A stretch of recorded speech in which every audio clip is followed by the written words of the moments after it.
Slasher movies are back, baby. For better or worse. Whilst it could be argued that the slasher genre saw its peak in the 90s and early 2000s, recent years have seen a resurgence. From filmmakers trying to capitalize on the pandemic-induced isolation that we all went through. Just one moment.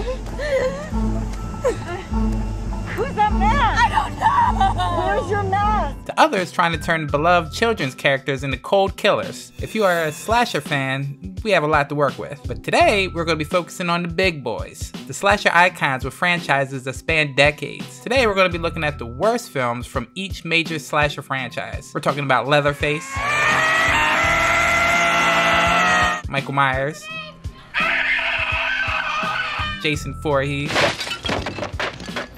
Freddy Krueger, kids, Chucky,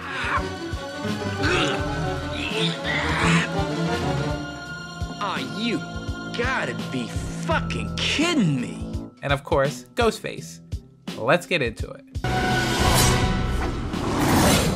The Texas Chainsaw Massacre franchise has an identity crisis that goes a lot deeper than interchangeable skin masks. Back in 1974, the original Chainsaw was like anything audiences had ever seen before. Receiving an X rating in America, it was flat out banned from several countries, including the UK. Yet, despite featuring literal cannibals hungry for innocent teen flesh, the first Texas Chainsaw Massacre was surprisingly devoid of any truly graphic gore. In fact, director Tobe Hooper purposely shot his first feature film with a PG rating in mind, only for an obviously shook MPAA to slap him with its most explicit label available at the time. The film's immediate and lasting reputation as a grisly endurance test is only half deserved.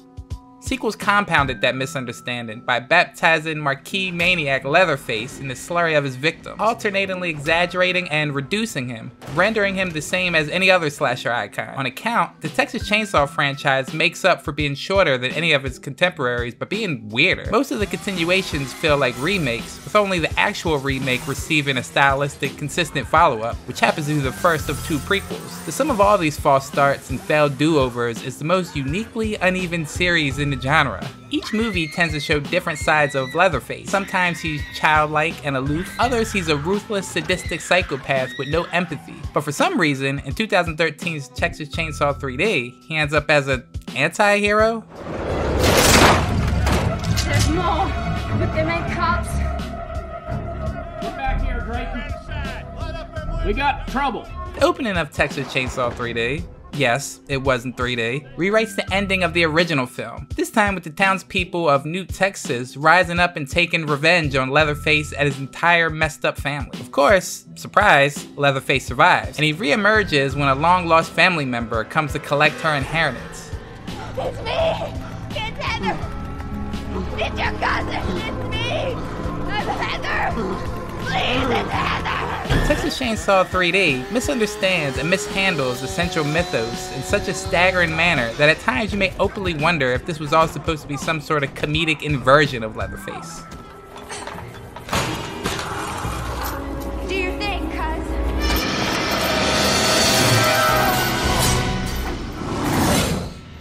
A madman escapes from a mental institution, returns to his hometown wearing a bargain-priced William Shatner mask, and offs several innocent teens without mercy, emotion, or motive. With this hauntingly simple premise, John Carpenter officially, and by all accounts unwillingly, kicked off the Halloween franchise, a slasher monolith that's branched off into multiple timelines, several reboots, expanded lore involving ancient druid cults, and a young Paul Rudd, plus one brief pit stop to follow a psychotic mask manufacturer who tries to murder every child in the world with his catchy company jingle. Of all the iconic horror franchises, none is quite as quirky and erratic as this one. The franchise goes haywire, spinning through one-off sequels and remakes that perpetually overrate each other. This cyclical quality may also be why Halloween is so enduringly popular. You definitely don't need to have seen every film in the franchise to understand what's happening, or to enjoy the next one, or to not enjoy the next one. With that, what is the worst film in the franchise? People seem to be quite mixed on the latest trilogy, but time will heal those wounds. Were things at their lowest when Rob Zombie had the reins? I'm not listening! No, the truly worst is still 2002's Halloween Resurrection. You 6 have been selected to explore America's worst nightmare, the birthplace of evil in its purest form, the childhood home, Michael Myers. At times resembling an amateur Halloween fan film that was accidentally released in theaters, the 8th entry in the slasher series finds a blasé Michael Myers stalking a group of fame-seeking college students who've agreed to spend a night in his childhood home as part of a ridiculous internet reality show. Clumsily interspersed with low-res video footage shot by the actors themselves, Halloween Resurrection is a suspense-free disaster that undoes its predecessor's triumphant ending, giving Laurie and Michael a lackluster rematch before introducing Busta Rhymes as a karate-kicking web producer. All in all, what we get is a tonally bizarre pseudo-satire about the perils of reality TV, which, at the very least, is a creative swing on a conceptual level, even though it totally whiffs in execution. Happy fucking Halloween!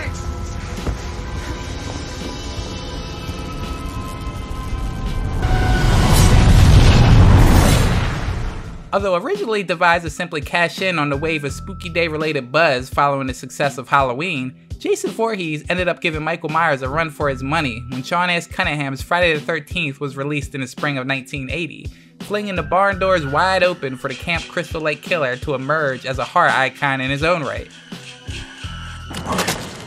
Over the years, audiences have been treated to a grand total of 10 bona fide sequels, 1 crossover, and 1 reboot, with each new entry implementing a number of adjustments, some more subtle, and others just plain unfathomably bizarre, to lure fans back for more. As a result, the Friday the 13th franchise has had its maximum highs and its ultimate lows over the better part of 4 decades. So, what was the lowest of the low? His trip to hell? His trip to New York? The movie where Jason isn't even a killer? I guess he used the Jason thing to cover up with. Nope, it's Jason X. Can someone tell me what's on his face? Some kind of 20th century carbon filtration unit? It's a hockey mask. At best, Jason X suggests a bit of exuberant fanfiction. Jason Goes to Space. The film's central conceit, involving Jason being frozen for decades and then accidentally thawed out in the future while being transported to Earth number 2, is preposterous to say the least. And yet, there isn't nearly as much fun to be had with the material as one might expect. And what we get is an expectedly formulaic yet lazily designed science fiction dud. The deaths aren't particularly interesting, for the most part.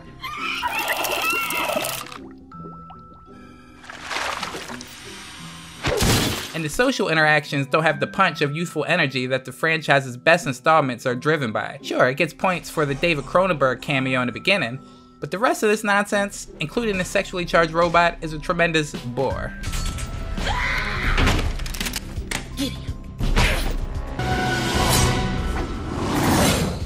Next up is our boy Frederick Charles Krueger and the Nightmare on Elm Street series. In 1984, the late Wes Craven's inaugural Elm Street was released into the world, and the horror genre has never been the same since, making shockwaves in the industry as what would later become known essentially as the innovator of supernatural slashers. With a killer concept and some gruesome effects, the overnight sensation would go on to spawn one of the most well-beloved, wildly unique franchises in all of film. Centered around the irresistible premise of a vengeful boogeyman who haunts kids in their dreams, the series quickly became a juggernaut of 80s horror, producing some of the decade's finest efforts, and unfortunately, some of its worst. So, what is the worst? It's the remake.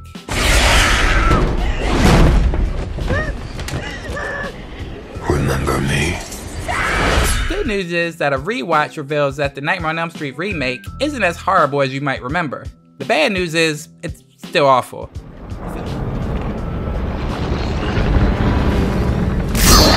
The film has a lot going for it with a great cast who all do their best to elevate the material. Jackie Earle Haley turns out a hell of a performance as our antagonist, and he's damn unnerving in the role. My God! You're bleeding.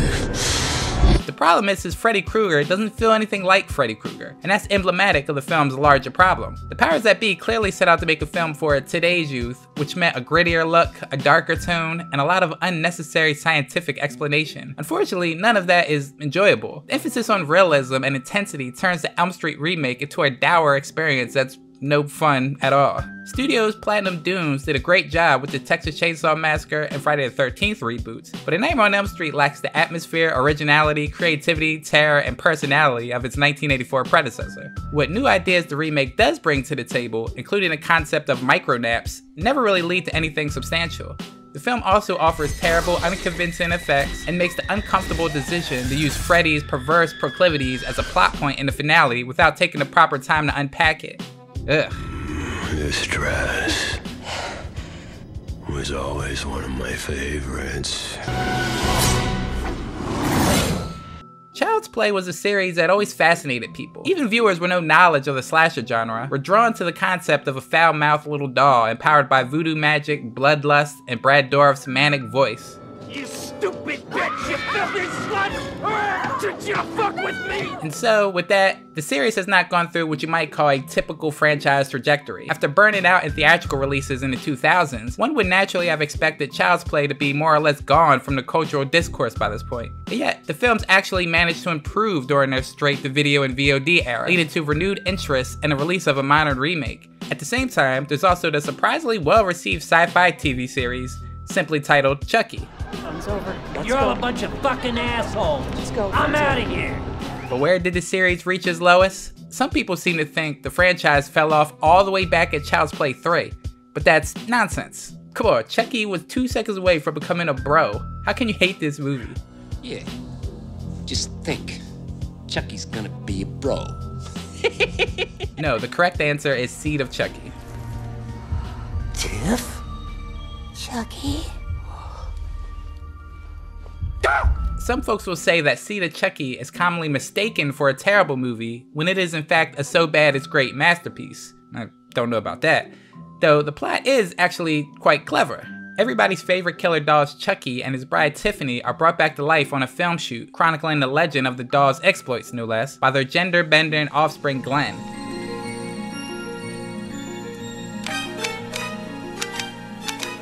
Chucky's new family then proceeds to slay Hollywood while attempting to transfer their souls into new bodies. Whose body, you may ask? Well, one of them is Jennifer Tilly's, who also plays herself in the film. Needless to say, none of this is intended to be taken seriously. Running gags like Jennifer Tilly's promiscuousness, her floundering career, and Glenn thinking he and his parents are Japanese because of a birthmark that reads "Made in Japan" will be hilarious to some and insufferably lame to others. How come I don't ever get any of the good roles anymore? How come nobody takes me seriously? Nice tits. Thank you. Seed of Chucky lacks the dynamic pacing of its predecessor, Bride of Chucky. Chucky and Tiffany also cease to be scary in any capacity. These are all deliberate choices, of course, but that doesn't mean we have to like it.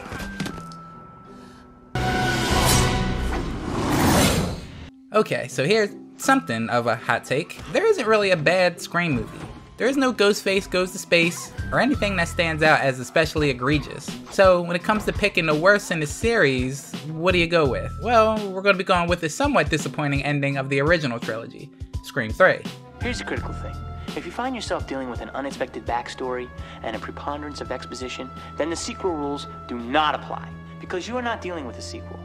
You are dealing with the concluding chapter of a trilogy. And just to be clear, this is not a straight up bad movie. If this is the weakest entry in the series, the franchise is doing pretty well. Taking Scream's meta element to even greater heights, Scream 3 is set in Hollywood and revolves around the production of Stab 3, a fictional slasher movie based on the life of franchise heroine Sidney Prescott. As Sidney remains in hiding after surviving the past 2 movies, a new Ghostface carves up Tinseltown as they target the cast and crew of Stab 3 to lure Sidney out into the open.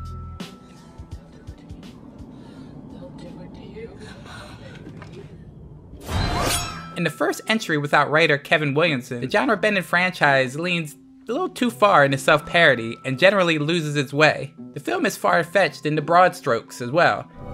Who the hell are you? The other half of you. Its revelations feel so tacked on that the movie nearly falls apart. It doesn't fully, though. Much of the credit goes to director Wes Craven's crisp direction and the pleasures of keeping up with the series' returning trio of unlikely heroes. Survivor Sidney, reporter Gale, and cop Dewey are as endearing as anyone in modern horror. So that's that. Once again, thanks for watching. What are your rankings of these franchises? Do you think Freddy's Dead is worse than the remake? Is Jason Takes Manhattan the true black sheep of the Friday saga? Share your thoughts in the comments section below.